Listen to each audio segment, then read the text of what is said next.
আরে বেটা বাঁচবি যতদিন বাঘের মতো বাস, মরতে তো একদিন হবেই।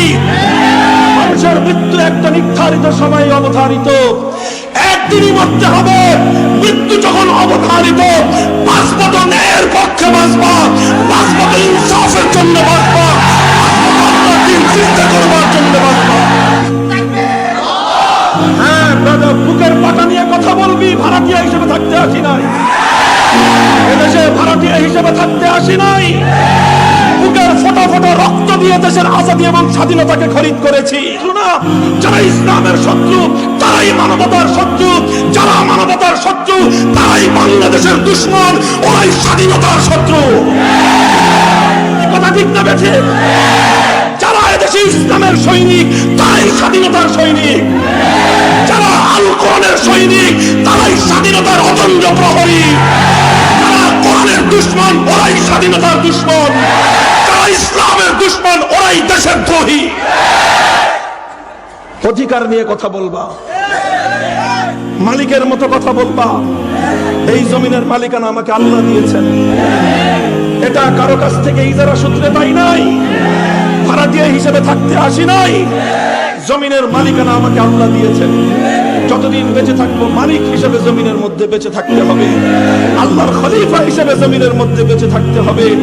দুনিয়ার কোন মানুষের অনুগ্রহে আর কৃপার শিকার হয়ে দুনিয়াতে থাকবে।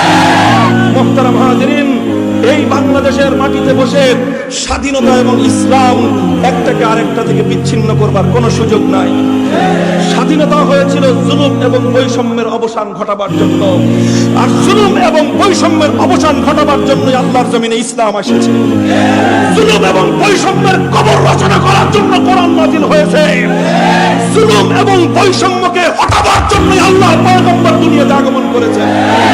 যদি আমার কাছে দলিল জানতে চাও, কোরআনের সূরাতুল হাদীদ খুলো, সূরা হাদীদ খুলো, মারিফুল কোরআন তালাশ করো। উলামায়ে কেরাম কি লিখেছেন? লাকাদ আরসালনা রুসুলানা বিল বাইয়িনাত ওয়া আনজালনা মাআহুমুল কিতাবা ওয়াল মিজান লিয়াকুমান নাসু বিল কিসতি। সমস্ত পয়গম্বর দুনিয়াতে আগমন করেছেন দুনিয়াকে জুলুম এবং বৈষম্য মুক্ত ইনসাফের দুনিয়া কায়েম করবার জন্য।